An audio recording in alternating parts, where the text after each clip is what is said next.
Hey everyone, welcome back to Rhythm Railroad. So continuing on with my project here on the river scene, I've been working mostly on creating the cascading effects for, the change in elevation here. So as I said in the previous video, there's like 3 tiers, right? So you have a little drop here, and then another drop here, but also this drop is at a different level, and then it drops off in a different way here, slightly lower on this side. So as you can see, I've started to create the kind of like the effect of, flowing water with like a little foaming type effect. And that looks terrible right now. That's not the way it's going to look later on. It's going to look more like this, except not so white, right? That is freshly applied. So when it dries, hopefully it'll look more like this. I'm hoping. The issue that I'm having is that I forgot how I did that. Like I made that test kind of like little sampler thing. And I like the way that came out pretty much, but then I forgot exactly how I did that. So I'm kind of trying to remember.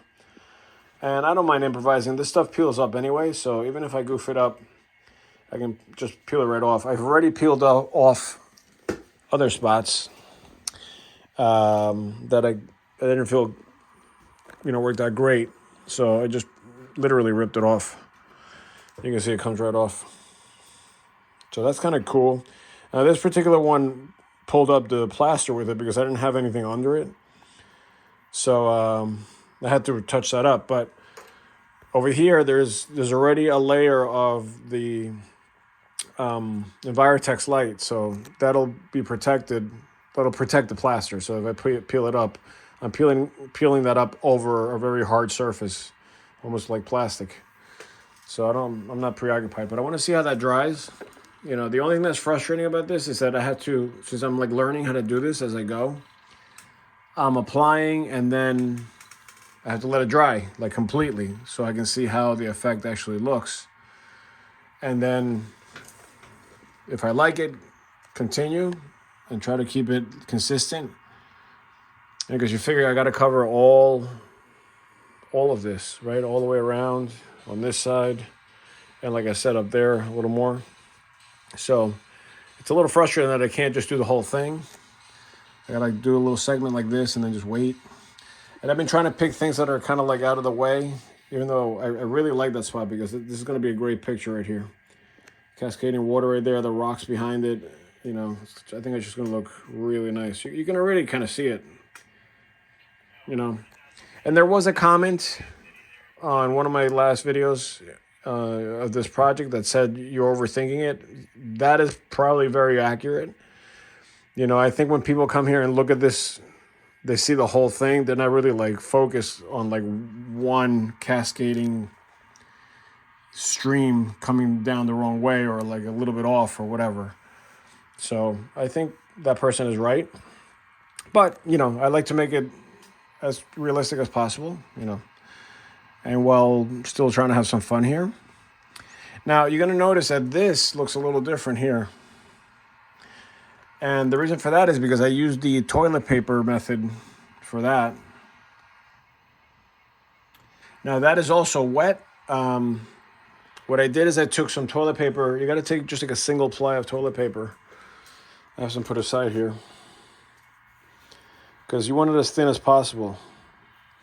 And then basically what I did is I just kind of crumpled it up a little bit, wet it a little bit, and then place it where I want the rougher water to land. See how there's a lot of rock there?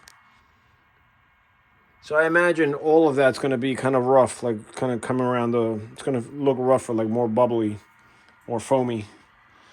So that's why I decided to go with the toilet paper. And I will be adding some of that stuff to, other spots, so it doesn't look so like different from one thing to the next. Kind of like blends in. And I did it over here. It looks really nice. Like you can't really tell where it is, but it's right. Like just this little middle segment right here is toilet paper. And what I'm doing, so what I did is I put it in wet, and then I took the GAC 500, or you can use the 200, whatever. It doesn't matter anyway. Or you can use this, which is a little more stiff, so you can shape it a little better. So I use some of this. I think this is what I use on this particular one.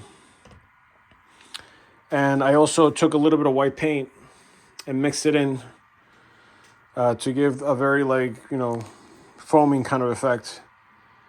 But this morning, I did that last night, and I let it dry overnight. But this morning I came down here and it looked like it didn't have any shine to it, because I guess the paint got on top of the material, and then it was still hard from the gloss, but the gloss was kind of like underneath the paint for some reason. I mean, I could see a little bit of it, but it looked like most of the paint made it to the top. So all I did today was basically take some of the GAC, it's a little bit of, on the brush, and then just put it on top. So that'll create a coat of shiny, almost like a shiny coverage to make this thing look more like water and less like paper. So I don't know. I'm messing around with it. It's already looking pretty good, like as far as that goes. This I'm not sure yet, because it's still very fresh. But I think that's going to be a nice effect. And then I'm still trying to figure out what I'm going to do at the bottom. I kind of like the way this looks. So I took some of the toilet paper and put it on the bottom. And from really close it looks weird. But from far away it looks like, the water splashing down on the water, on the lower level of the lake, or the river rather. So that's where I'm at.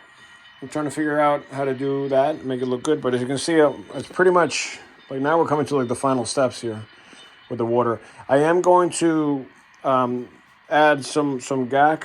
Like the GAC that I put here really made this look better. Not so mirror like, but it gave it just enough of a ripple to make it look like it's flowing from the top there and coming down. Same thing here. This one actually came out a little better, I think. And all I did there was basically put it down. I just blobbed, a good amount, and then just started working it with the brush. I tried the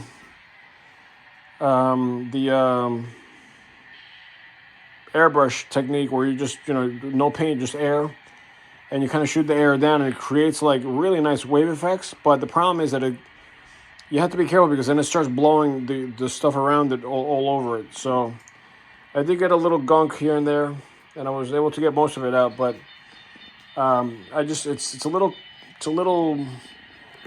I don't know, it's a little much when you have so much stuff around it.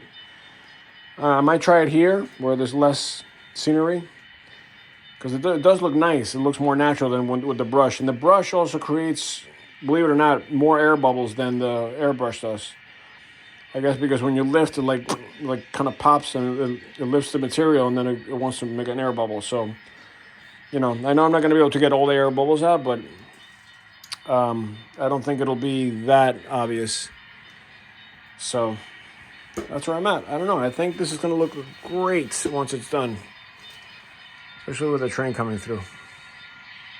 So I'm going to leave it there. I'm going to keep working, and I'll keep updating you as much as I possibly can. Thanks for watching.